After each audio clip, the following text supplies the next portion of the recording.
Welcome everyone to how you can help make sure our election results are accurate. I'm Emily Levy, and as I said, I'm the founder and director of Scrutineers.org, which is a new this year election protection online community. You'll be hearing more about it along the way, but it's a place online where people who believe in fair and secure elections can connect with each other, learn about the issues, and get training on how to take actions, connect with other people in this area, and then act. So I will share with you today some of what we're up to, and not all of it because we would be here for hours because there's a lot going on. So first of all, I want to say that you are in the right place if you're concerned about the attacks on our elections that have been happening. And you're in the right place even if you're already volunteering for a candidate or doing postcarding and phone banking to get out the vote, or if you're signed up to work as a poll worker. We're going to be talking some about that today. And the reason is that those jobs in particular that I just mentioned, those roles, tend to end on election night. And when it comes to protecting the election, quite a bit of what we need to do is after the election. But there's some things that are important to do to be ready to jump in at that moment. So it's fine if you're committed to postcarding to get out the vote between now and the election. And being here will help you get ready to jump in as soon as that's over, as soon as the voting has completed, to help do some of the things that are necessary to protect the election. There is plenty, kind of an overwhelming amount, to be honest, to do before the election, and we will need thousands more people after the voting ends. So if you're in the right place also if you're an attorney or a paralegal or a legal secretary or have other legal research experience. There are a bunch of things that you're specifically needed for. If you want to help to protect the elections, but you're worried about going in person to be a poll worker or do get out the vote work because of the threat of COVID-19 and other risks of doing in-person work, we are going to be talking some about things that you can do from home online. And if you care about the election, but you personally don't have voting rights, either because you're not 18 yet, or you've lost your voting rights, or you're not a citizen, you are very welcome here at this event tonight, and you're welcome in Scrutineers, and there's still a ton you can do that actually is more powerful than your individual vote. So even if you're not able to vote, I'm really glad you're here and interested. Regardless of what candidates you support, if you believe in fair elections, you're in the right place. Scrutineers is a nonpartisan organization, which doesn't mean that our members don't have opinions. We have a lot of opinions, and but we don't talk about them in Scrutineers. We don't talk about our political opinions or who we're voting for or campaign for candidates because within our online platform, because we are a nonpartisan organization.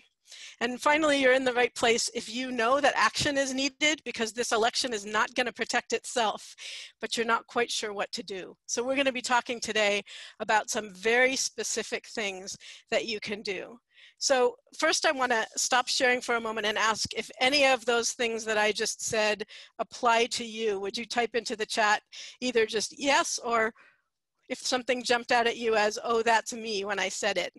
Give me a little bit of an idea of who's here and make sure we're on target with the content today. Any of those things that I said about you're in the right place if. So I'm seeing yes, yes, yes, and some yeses. Interested in working post-election day. Thank you, Deborah. Absolutely, especially after the election. Great. Okay, cool. Thank you. Okay, back to the slides. Okay. So let me go over first what we're going to cover tonight so you know what's coming, and then we'll cover it. Apparently, okay, there we go. It doesn't advance the way I thought it would on this computer. Okay, so what we're going to be covering today is who the heck am I and how I come to be leading this event, what some of the dangers are to typical elections, and that's just going to be a really quick piece, and then what are some additional dangers to this election. We're going to be talking about 3 of the election protection tactics that we're focused on in Scrutineers.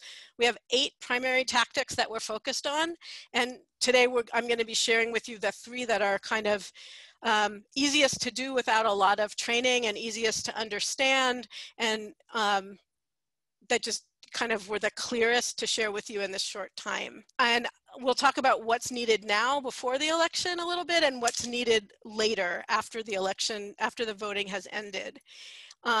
And I'll share with you about what Scrutineers is and how you can get connected. So those are our main topics. So first I'm going to start with who the heck am I? So as I said, I'm going to stop the slides for this part. When I'm looking at the slides, I can't see any of you. The entire screen is covered by the slides, and that feels a little absent to me. So as I said, my name is Emily Levy, and I'm the founder and director of Scrutineers.org.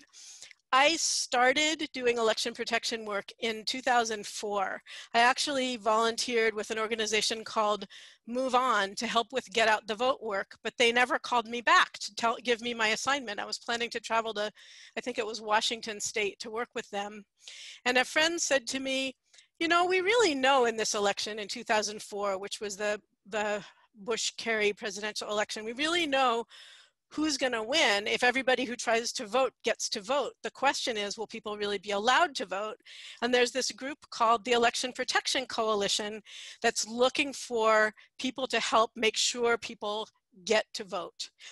So she said, I'm going with them to Albuquerque, New Mexico, come with me. So since I hadn't heard from Move On, I decided to do that, met her in Albuquerque, New Mexico, and worked in the statewide office of that coalition, which it was the first year of a coalition between a number of organizations, election protection groups or groups that had that as one of the things that they do.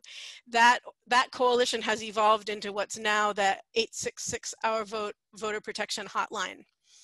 So I'm not going to tell my whole story because it's 16 years long, but I really felt there, like I was a volunteer. I showed up, as many of you may be showing up tonight, saying, wait, there's actually stuff you can do to protect the election. I thought it was hopeless, and we just had to kind of cross our fingers and hope it goes smoothly. So I came back from that work. Thank you for those crossed fingers, Sharon. I came back from that work in my gut, feeling like the election had been stolen, but not knowing exactly why or what I could do about it. And I ended up finding out through a friend who might actually be on this call. She's recently joined Scrutineers. She listened to a radio interview, and she heard that there was a guy, a statistician, who was actually in rural upstate New York, who was doing an investigation at a precinct level of what happened in the election in Ohio. And Ohio that year was the year that was the last to report its vote totals, and whichever way its electoral votes went, that's the way the presidential election was going to go. And there was a whole lot of fishy stuff that happened there. So I thought, well, she heard this interview and she said, Emily, I know you're trying to get involved. Maybe this guy needs some help. And I thought, well, why would he want my help? He doesn't know who I am. Why would he trust me? How could I possibly help him? But I thought, why not? He gave his email address on the radio, so I emailed him, and he called me 20 minutes later and said, yes, I need help. And I ended up actually coordinating his investigation. So he was in New York, I was in California, we were investigating Ohio. So I want you to there's a few things I want you to get out of this story. One is, there's a lot you can do from wherever you are. One is, sometimes simply connecting the right person with the right resource, like my friend connected me to that radio show, can make a huge difference. I like to give her credit for everything I've done in the last 16 years, because she called me and told me to listen to a radio show. And also that you can start from where you are. So I actually, when I started to work with Richard Hayes Phillips, who's that statistician I told you about, I knew very little about elections, but I'm a mom, and I knew how to do a whole bunch of things at once, and I knew how to find people and plug them in where they could be most useful, and kind of how to run a project. And those are actually the main skills that I have used for the last 16 years in election investigations and training programs, training volunteers, and publicizing the work of different organizations and all kinds of things over that time. So whatever your skill set is, you can put it to use. so jumping ahead 16 years, as this election cycle began last fall, I started to think about how I could help the most with this election that already was clearly going to be a mess. I know mess is kind of a technical term, but I'm gonna guess that you can pick up on what I mean by that. So I started thinking about it, and I realized that a lot of the work that I have done has been in advocating for more secure elections. And that work has been done by a pretty small group of people, or actually not even a group, but a bunch of different, very tiny organizations around the country. And they haven't grown a whole lot in that time, primarily because there hasn't been a way for people who want to learn about the issues to learn this stuff that's sometimes quite technical. So I wanted to create a place where people could learn the background information kind of at their own pace, ask questions, and become useful volunteers. So if they then go to those organizations to help, they come in already able to help because they've been trained. I wanted a place where people could connect with each other, where the resources of different organizations could be shared.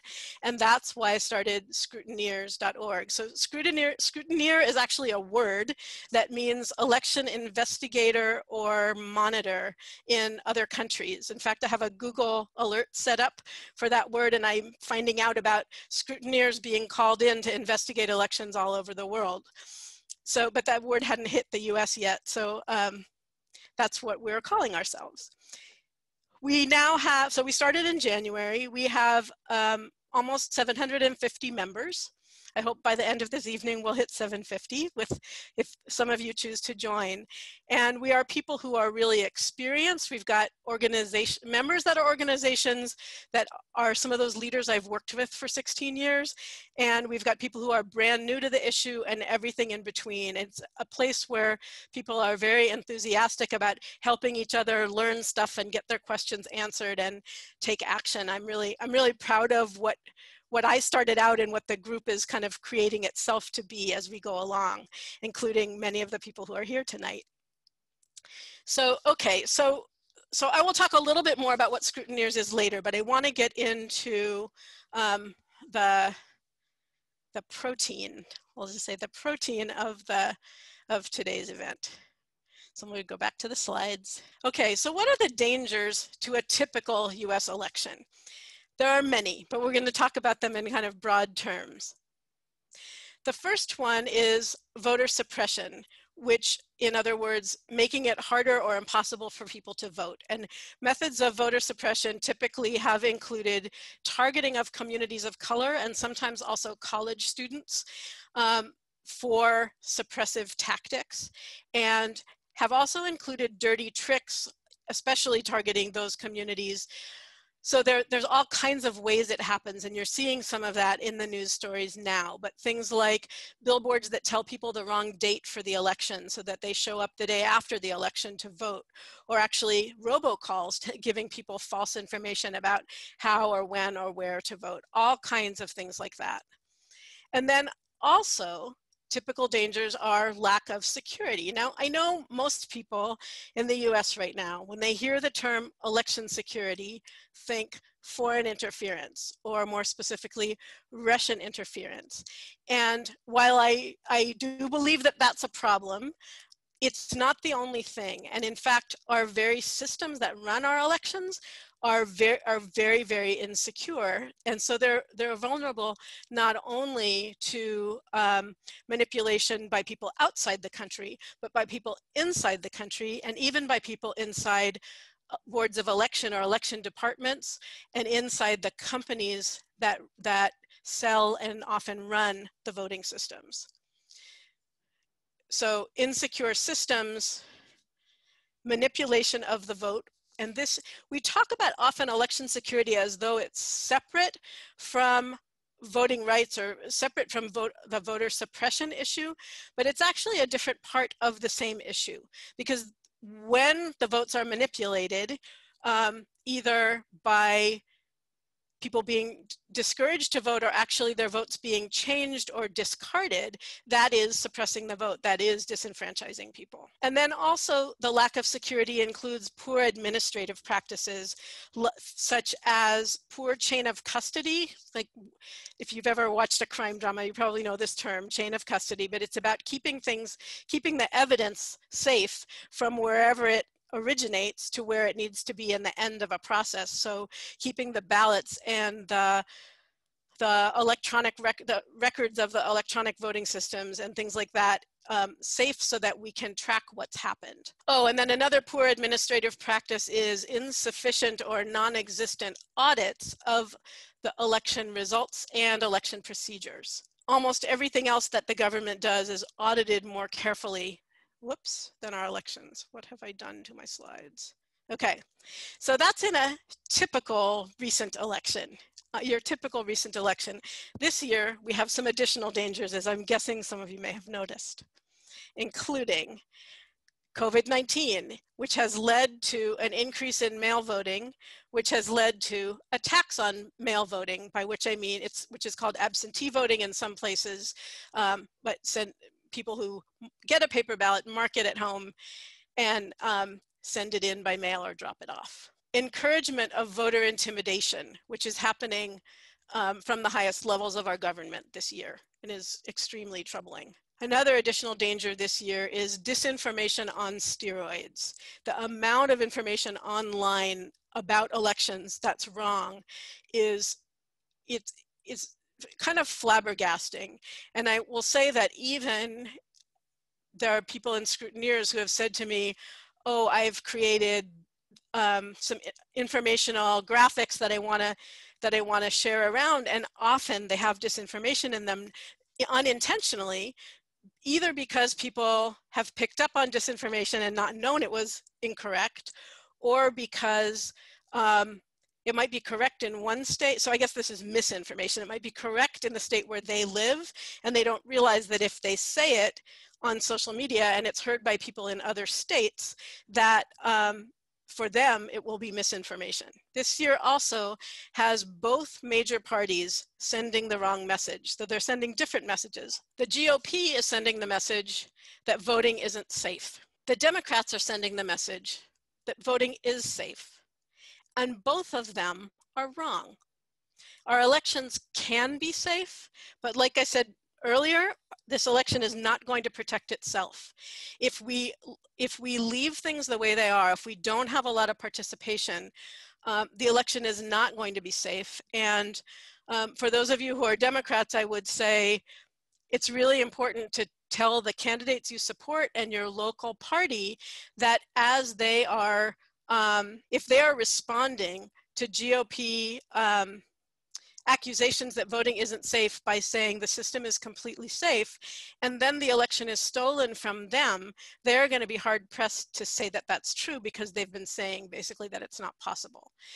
So what is the solution if it's not true that voting isn't safe and it's not true that it is safe? The solution or the answers to this are transparency. So making as much of the process publicly visible as possible, and massive participation through voting, through advocacy like we're going to be talking about tonight, and through activism. And advocacy and activism, I think, have a lot of overlap, and you're welcome to use whichever word you want to describe what you do. I know some people are really chased away by the word activism, and because the election protection work we do doesn't look usually like protesting in the streets, we often use the word advocacy to describe it. So in order to do the promise of, or what I've suggested in the title of this event, how you can help make sure our election results are accurate. In order for the election results are accurate, two things need to be true. The first is that people with voting rights get to vote. And the second is that those votes are counted accurately. So the tactics that I'm about to share with you are 3 of the 8 tactics that we're using to help achieve a fair and accurate election. And then I'm going to share with you how to get started with each of those tactics. So as I share them, I want to invite you to think about, is this something I could do? And if the answer is yes, fantastic, really take note of those starting steps. And if the answer is no, it doesn't mean there's nothing for you to do. It just means that tactic isn't the right match for you. So keep listening. And again, this is only 3 of the 8 tactics. Actually, I really want to share 4 with you if we have time. So I think we can do it. I really want to share a 4th one, which is kind of a stealth tactic with you, and I have slides ready, hoping we have time to do it. This is one I'm really excited about. Okay, so let's jump into the 3 tactics. The first one is addressing, each one addresses a particular problem.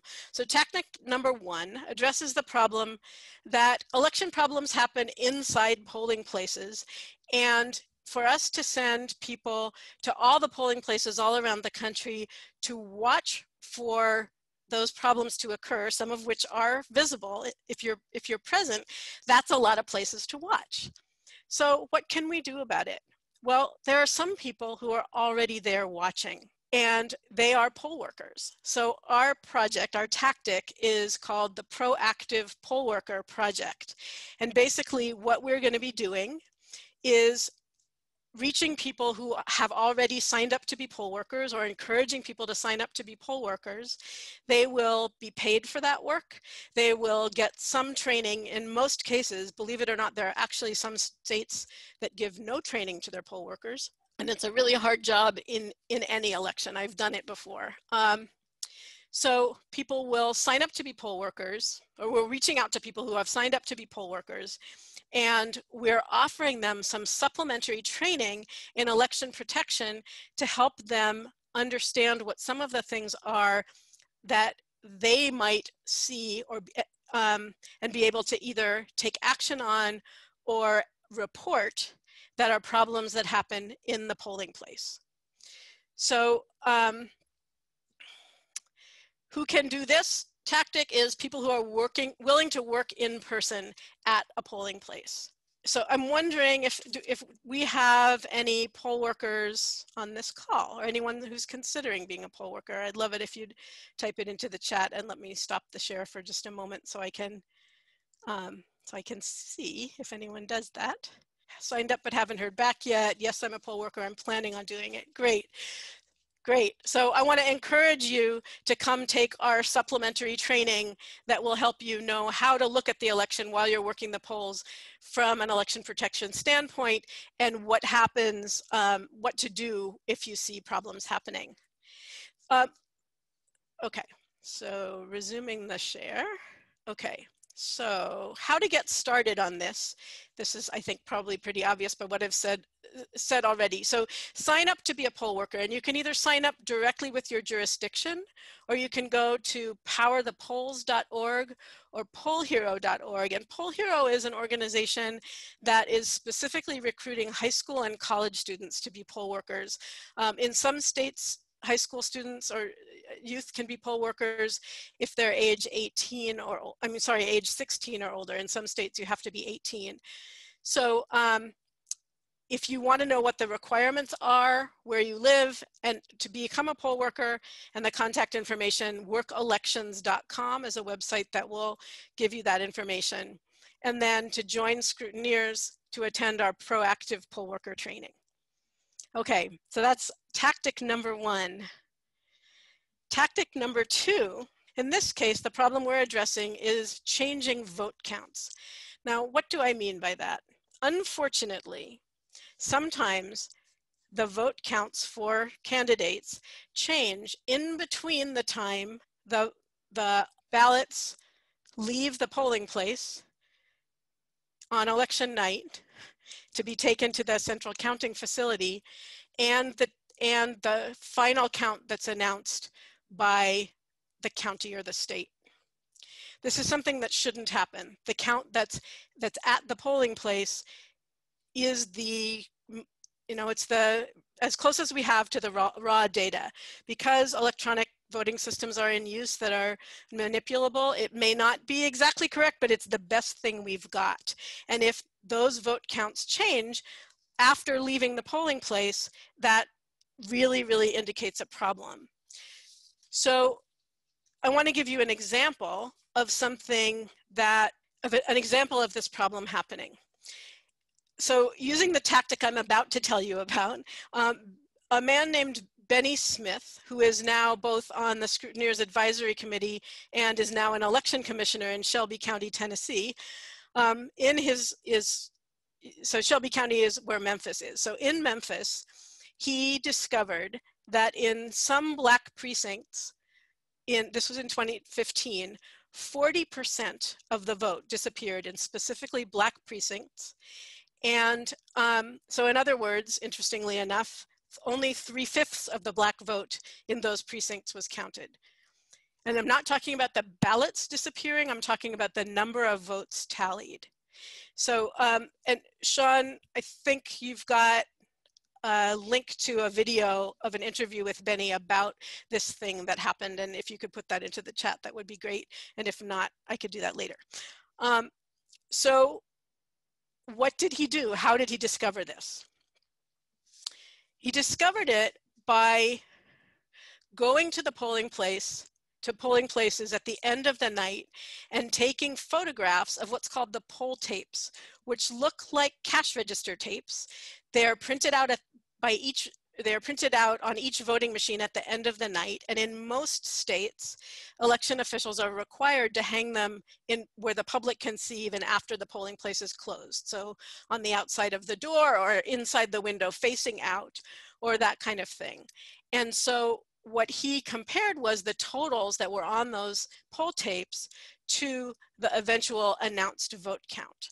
So tactic number 2 is the poll tapes project. So it involves going to one or more polling places late on an election night or early the next morning and taking either a photo or video of those poll tapes and then submitting them to one of the projects that is working on analyzing them. And there's also work to be done to help analyze them for people who would like to do that. So just about everyone can do this. You could do it alone. It's a lot easier if you're going at night, if you have someone to hold a flashlight for you.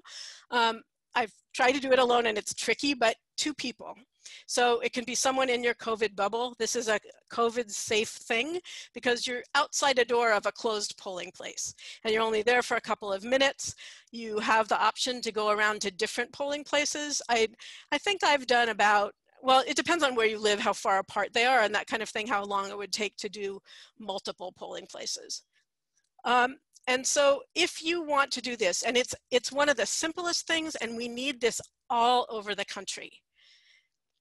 So if you're interested in doing this, we are working with a group that is running a project using poll tapes, which is called Democracy Counts. And they actually have an app you can use to upload they're using video. So that you take a video of the poll tape with your phone, you upload it into their app, or I guess you actually open the app, take the video in the app, and it automatically uploads with a couple of taps on the phone screen. So they are a member organization of Scrutineers, and so we recommend that you join Scrutineers for additional training and to connect with other people doing this. And once you're inside Scrutineers, if this interests you, please make a note of this. Send a message to Ann Wayman through our private messaging tool and ask to join the Democracy Counts circle. And if you forget all that, you could join Scrutineers and go, how do I get connected with the poll tapes project? And somebody will help you with that. Sean, I'm going to check in with you for a moment before I start with the 3rd tactic and see if there's any questions that you need me to address, because I can't see the chat at all.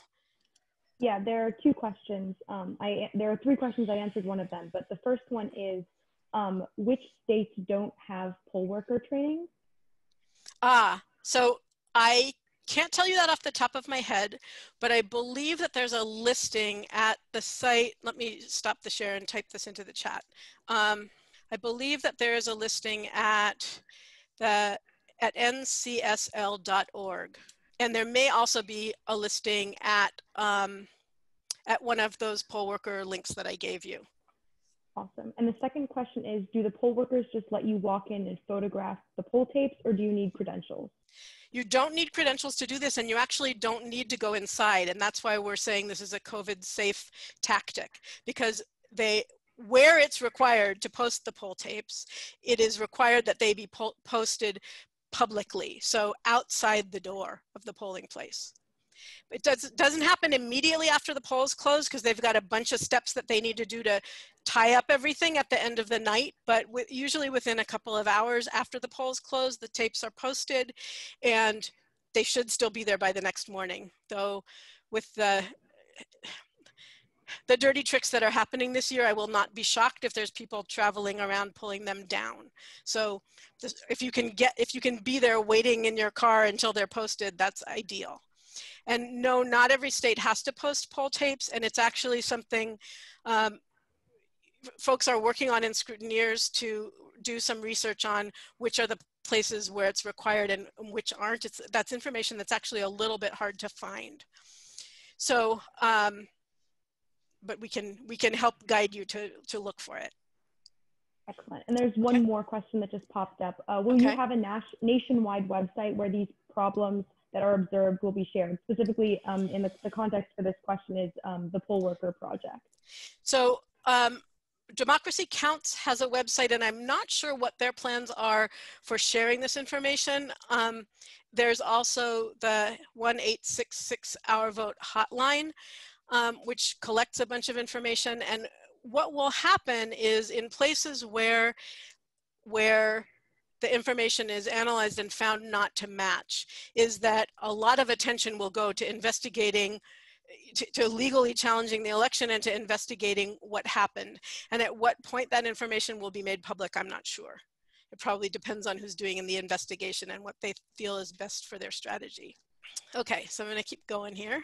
Tactic number 3, which is also a COVID-safe tactic, and this time we're addressing this problem. In some states, only candidates have the standing to challenge an election. This means to call for a recount, which they sometimes have to pay for, or in some states there are also other forms of legal challenges to an election that are available. And even though elections rightfully belong to the people and not to candidates, the way the law is written in some places, only candidates can challenge. But most candidates aren't paying a lot of attention to things like this, aren't paying a lot of attention to what they might be called upon to do to protect the election after the voting is over. So we have a member in Scrutineers, and I don't know if she's here today, April Smith, who has written a letter she calls the Candidate Caution Letter, which educates candidates about some of the dangers to election security, some of the reasons that our elections are not secure, which is another whole topic that I'm really not going into tonight, but I could talk about that for hours, and there's trainings on it in Scrutineers about what are the vulnerabilities with our election systems and that sort of thing. So this letter is a pretty short letter, but it has a lot of links in it for candidates to learn as much as they want to about problems with election security, and it asks them to take action to protect the elections. So who can do this one? Anyone who has basic internet skills. So the link to that letter, I'm going to share this with you. Let's see, do we have, okay, yeah, I think the link is on this slide, is right here. So could someone type that into the chat so that people can click it or copy and paste it? tinyurl.com/candidate-caution. So you can download the letter from that link and share it with candidates who are running for any office where you live. And if you want to connect with other people who are using this tactic and figure out how they manage to get candidates' attentions, like share with each other what you're doing that works to get the candidates' attention with this letter and what responses you're getting and things like that, there's an area, a small group, which we call a circle inside Scrutineers for people who are working on this project. So that one said number 2 at the top, but that was number 3, right? Yes, that was number 3. It's just an error on the slide. So these 3 tactics are the ones, as I said, that kind of stand alone and that you don't need a whole lot of training to do. That are easy enough to understand without understanding a lot about the actual electronic systems that count our votes. some of the other tactics that we have do take more training and more time to implement than these, but these seemed like the best ones to choose for an event like this tonight, the easiest to understand. And like I said, I have one more stealth one that I'm really excited about that I'm going to share with you shortly. But before I do, there's a couple other things I want to say. One is that in addition to tactics like these, there are a bunch of other ways that you can get involved. So just like any other organization, we need help with the stuff about running an organization. We need help with contacting the media and more social media help. Sean is doing a good job for us on Twitter. Sean, who's running the tech for this call. Thank you, Sean. And we could use more people tweeting about our work or sharing things on other social media platforms, help with coalition building, help reaching out to more members, help with graphics, legal help, administrative help, all that kind of stuff we can use more of. So if you are not the kind of person who wants to kind of be out there doing these forward facing things, there's behind the things stuff we could use your help with as well. So there are even the things that I talked about that need to be done after the election, like the poll tapes project. Well, let's use that as an example. There's some things that are important to do now. For example, to understand what it's about and make sure that you know whether poll tapes are required to be posted where you live. Downloading the app and learning how to use it so you're not fumbling with it on election night. And doing the research to see if poll tapes need to be posted where you live. And if they aren't, advocate for them to be posted even though it's not required, because there's nowhere, as far as I know, that it's forbidden. And in this election that is so contentious, we need every protection we can have. So we can support you and scrutineers to understand well enough what this is about so that you could go to your local elections office, if they're not required to post poll tapes, and ask them to do it and be able to, with confidence, explain to them why it's so important. And you likely could find other people and scrutineers to back you up on that. So so even the tactics that primarily happen before the election, after the election, have some prep work to do, even just a little bit beforehand, which is why I'm hoping that you'll join and start paying attention now, even if you don't have a lot of time until the polls close. If you go to our website, which is scrutineers.org, to join, you may be surprised, as some have been, to find that we have a membership fee. Our membership fee is a one-time fee, it's not monthly, and it is $1.99. So why the heck do we do that? It certainly is not supporting our work financially a whole lot. Part of that goes to fees and whatever. You can tell we're not living off of that as an organization. The reason that we charge that fee is to keep bots from joining the community and to keep people who are just kind of vaguely interested, looky-loos, gonna come in and waste our time when we have such important work to do and such a small amount of time to do it, or people who would join to disrupt but are less likely to do that if they would have to put down a debit card to do it. So it's really the money is really a method of screening people a little bit who join. So that's why that's true. Okay, so I'm gonna check with you again for questions, Sean, and then it looks like we do have time for the tactic I really, really wanted to share. So anything I should address before that? There haven't been any questions in the chat specifically. Okay.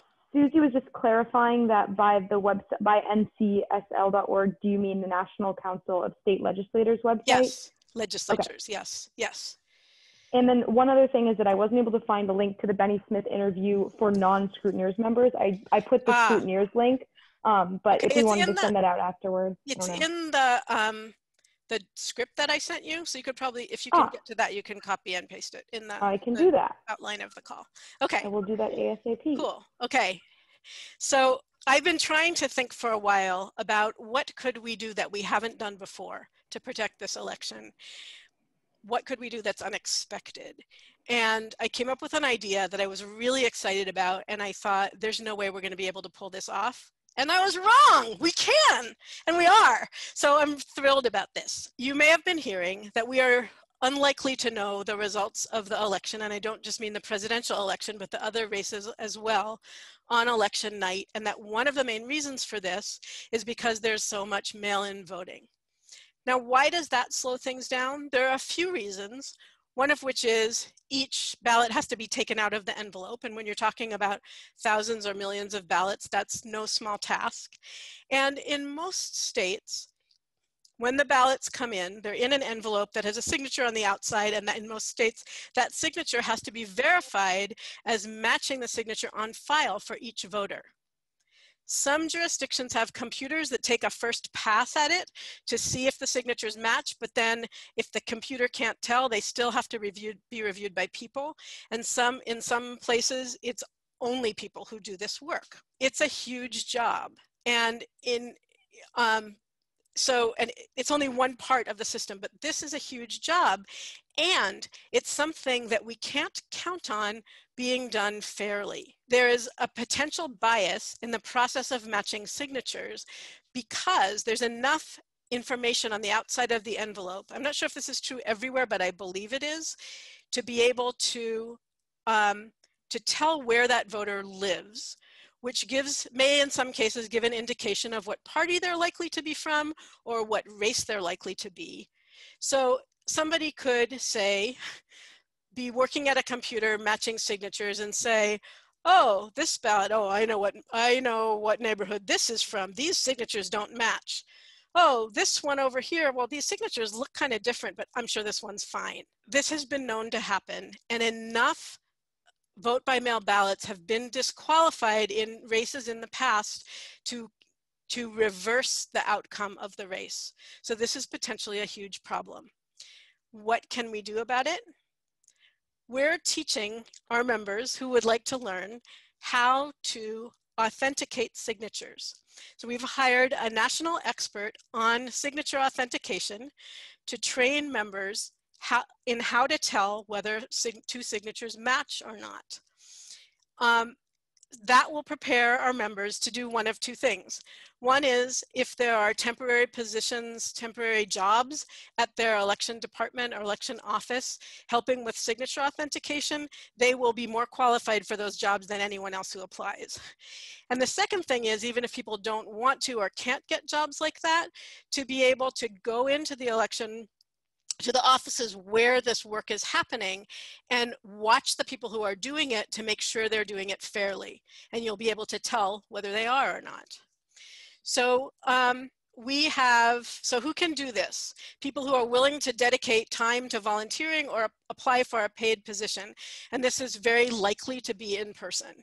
Yeah, I think that's all I want to say about that. And the first steps are to join Scrutineer, whoops. I don't know how to go back. Oh, here we go. Okay. To join Scrutineers to take this training. The training is 2 hours long. It's 1 hour this Saturday at 10 in the morning Pacific, 1 p.m. Eastern, and then the same time the following Saturday. So October 3rd and October 10th. It will be recorded. We're also asking people to spend a little time practicing with a partner in between the 2 weeks of the training. It will be recorded, so if you can't make it to one or both sessions live, you can watch the recording afterwards and you'll be just as trained, but it just will be lonelier. So this training is just for Scrutineers members, and you can sign up inside Scrutineers and there's no charge for it. So if you know people who you think would be interested in this, this is like something to say to them, hey, come join Scrutineers with me and we can get this training together and go do observation together. So that is the fourth one. And I realized there's something that I meant to add to each one and I have skipped it each time, which is for those of you who are lawyers or paralegals, what legal help is needed with each of these things. So I'm just going to take a moment to say the things that I missed in my notes. So with starting at the first tactic, which is the proactive poll workers. If excuse me, if poll workers we've trained find problems that have to do with violations of the law at polling places, we may need lawyers available to intervene or to help sort. So we're also going to be surveying those poll workers after the election, and we could use people with legal help to go through issues that come up to actually help us review the surveys for potential legal issues. So when it comes to tactic number 2, this is good because now I'm getting to remind you what the tactics are. So tactic number 2, which is the poll tapes project. Again, if we find problems, we may need attorneys to help us resolve them, to help us deal with that there's indication that that either through error or manipulation, the vote totals have been changed. And we also may need attorneys to help with places that the poll tapes aren't being posted and should. So for example, there may be places where the instruction to post poll tapes is missing from the training, and we have the ability to push on election officials to get an addendum to the training telling the poll workers that they do in fact need to do this. And then with the candidate caution letter, if there are candidates who want to challenge elections, and this is for this one, you actually need to have some election law expertise. If there are candidates that do want to challenge elections, that certainly needs legal help. Legal help is also needed with the other tactics that we haven't covered today, but that's for the 3 main tactics, kind of what I see as likely need for legal volunteers. So a few reminders before we end. The first one is check your voter registration. Millions of people have been purged from the voter rolls. So even if you've always voted and you're sure you're registered, please check now to make sure that you still are and that all the information is correct. So you can search for check voter registration and the name of your state online to find out how to do that. And please tell other people you know and people who you can reach via social media to do that as well. And the other thing is, if you have not yet completed the census, this is so, so important. Please go right when we finish tonight. It takes about 3 minutes to do, to go to 2020census.gov to do that. So let's see, we are not quite at an hour, so I want to thank you so much for being here, for listening attentively and asking good questions. I can stay on to answer more questions, and meanwhile, I hope you will come join us at scrutineers.org and get involved in these or some of our other projects. And here we have our Twitter handle, Scrutineers US, and we also have a podcast that comes out every 2 weeks, which is a partnership with the nonprofit news website whowhatwhy.org, and you can find that at whowhatwhy.org/podcast. And they put a machine-generated transcript there too, so if you'd rather read than listen to the episodes, you can do that as well. So I'm going to stop sharing the slide so I can see all your beautiful faces, and thank you all so much for being here, and I would love to hear any questions. Sean, do folks have questions? Yes, there are a few questions that I saved. I've been answering them a little bit, but there are some that I didn't know the answers to. So one person asks, can this, and I believe they were referring to signature verification, be done out of state? I'm in Maryland where ballots must be signed, but signatures don't get verified, but could go to Pennsylvania. So what I would say is that if you choose a place that you want to go, the first thing would be, if you join Scrutineers, connect with our Pennsylvania group and see if anybody there knows or if they have suggestions about who to ask. I think it's pretty unlikely that in order to observe or to get this kind of job, you'd have to live in the state. I think to be a poll worker, often you do have to live in the state, but this is a different sort of thing. So it may be that you need credentials from Scrutineers or something like that to do it. And sometimes especially with COVID, there can be a limit to who's allowed to come in and observe in election offices, and organizations sometimes can have give permission to a few observers per office. So arranging for that in Scrutineers is a possibility. Awesome. Someone else asks, can people sign up to be domestic observers inside polling stations? So that is something that the laws really vary state by state. And I think they may be different this year because of COVID as well. So we can point you to help you do the research to figure that out, knowing what state you're in and that kind of thing. There's some websites that list that kind of information. That ncsl.org website, or it's .org or .gov, National Conference, I think, of State Legislatures that we posted before, may be a good place to start for that. Okay. Someone asks, Will democracy counts be sharing the poll tape data in a timely fashion? They will be, so they will be, I believe the answer to that is yes. So my understanding, and if there's someone from Democracy Counts and I say this wrong, please correct me, but my understanding is that the images that people upload will immediately be available on their website. I'm not absolutely certain of that, but it's what I think. So let me just say, no, people are leaving. It's the top of the hour and dinner time or time to watch your favorite news show. But if you want to save the chat to get the links that are in there, if you go right next to where you type your name, type a message in the chat, there's a little box with 3 dots in it and an option in there to share the chat, save the chat to your device. So you're welcome to do that.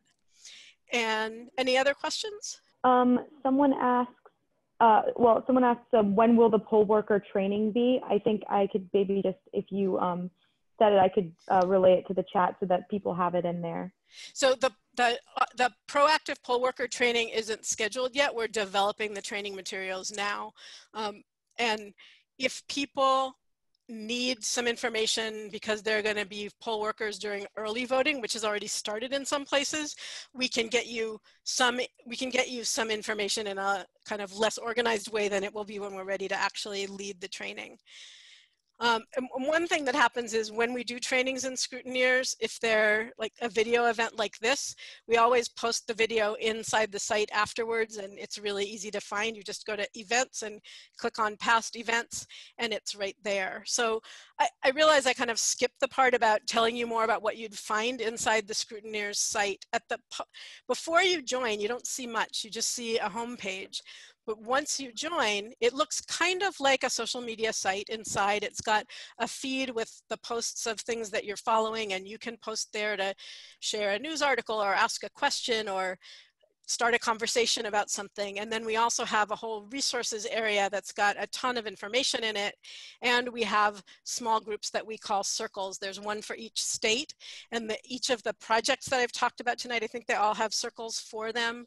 And there are circles for our member organizations and for leaders and a variety of kinds of small groups that you can join.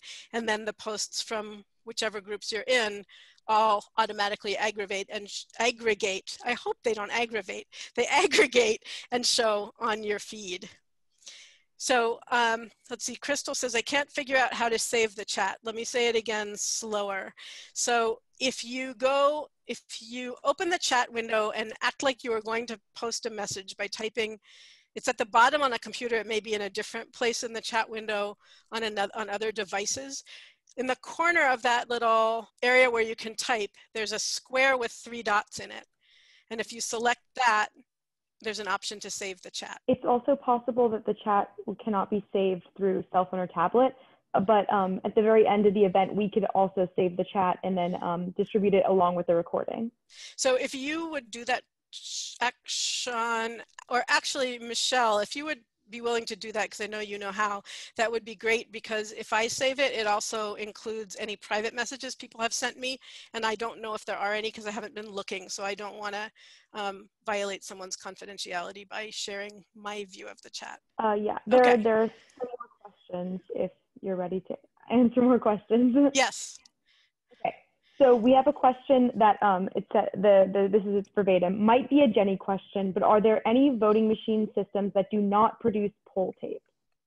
I've heard that there are, and I don't know what they are. And what that makes me think is that it's not the vast majority of votes in this country are counted on equipment from 2 manufacturers, and it's probably equipment that's not from those 2. And if anybody who's on the call knows the answer to that question, well, you probably would have already typed it in the chat. But if you know the answer to that question and haven't shared it, please go ahead and share it. You may be wondering what kind of voting equipment is used where you live. And let me share a link to that if you would like to know. There's a great website called verifiedvoting.org. They have a tool called the Verifier. Thank you, Laura, for typing that in. So it's verifiedvoting.org/verifier if you want to get directly there. You can look up your state and then your county, and if your elections are administered on a town or township or parish level, you can look that up as well. Anything else? Mm-hmm. Someone asks, Emily, most of the time Emily, most of the time you do have to be registered. Oh, never mind. Sorry, that's not a question. That was just a comment. I thought it was a question. My bad. Okay. Okay. Next is, I was told that because I reside in New York City, I cannot be a poll watcher in Philadelphia. Does anyone know anything more about this? Also, how can I find out the most useful volunteering I can do in the Philadelphia area on election day or during early voting?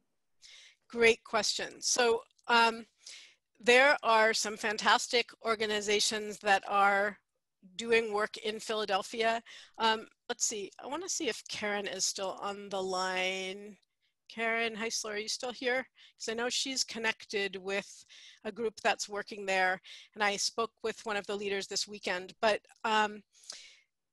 so what I would say is this: I don't have that information off the top of my head. We have a few participants in Pennsylvania and some who work in New York who are volunteering in Pennsylvania and scrutineers. So if you join, even though you live in New York, and we'd like you to join our New York circle, you can also join the Pennsylvania circle and ask there. And if you don't want to join scrutineers, you can ask us through a direct message on Twitter, and we'll try to connect you. So hopefully you're on Twitter if you don't want to join scrutineers. Okay, next question. I didn't catch this question the verbatim, and I tried to answer it, but I wasn't 100% sure, so I wanted to ask you. They were asking if there was anyone working on exit polling in scrutineers. Great question. So let me just say that exit polling is really, really different from pre-election polling. I'm sure the person who asked this question knows this, but in countries all over the world, when there's a big difference between what the exit polls show and what the vote count is, even the United States government considers it to be a major indication of election fraud. But when it happens in the United States, they say, oh, you can't trust exit polls.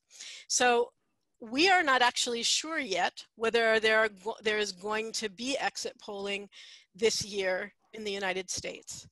One of the leading experts in using exit polls to detect problems with the elections is Jonathan Simon, who wrote the book Code Red, who's an active member of Scrutineers. So if anything's happening, you will find out about it in Scrutineers. And he is actually, he has offered to Scrutineers members a free PDF version of his book, of the latest, brand new this year edition of his book. So if you join and want that, and you can either look up Jonathan Simon or Code Red in the search box, or just ask somebody and someone will share that link. Okay, a free book, question. Yes. I think that was the next question, was a free book. Well, I think it was maybe by the same person though. The question is, will people be able to share the recording of this video? So what I would really like is for people to, I'd like to be able to have people sign up to get a copy of the recording. And as I said at the top, I haven't used Eventbrite in a long time and haven't used it connected to Zoom before. So I don't know if there's a way that we can still let people sign up to get it. So when we send you the email, reply to the email and ask me, and I'll hopefully be able to give you a link that they can use to get their own copy of it, just so that we can reach them to tell them other stuff that's going on. Thanks for asking. Okay, this is kind of related to Eventbrite and Zoom. Someone just wanted to let you know that members who are not able to join tonight's meeting, several tried to help them. Perhaps the Eventbrite sign-in made it confusing, maybe more clarification on the invitation, but basically that's kind of related to how will people be able to find it if they weren't able to enter the Zoom. Okay, well, if they signed up, they will get it. Even if they didn't come, if they signed up, they'll get a link to the recording. So that's all the questions that I got from the chat for now. I don't believe I missed any, but if I did, maybe people could re-put them in. Sorry, I believe I did get all of them though. Okay, so thank you so much, Sean, for helping with the tech end and helping with the chat and asking the questions. And thanks to all the members of Scrutineers who showed up, our current members, the future members, and whether or not you choose to join, I'm really glad that you're here, and I hope you will do what you can to help protect this election, because it is not going to protect itself. Thanks, everyone, and have a good evening. Bye for now.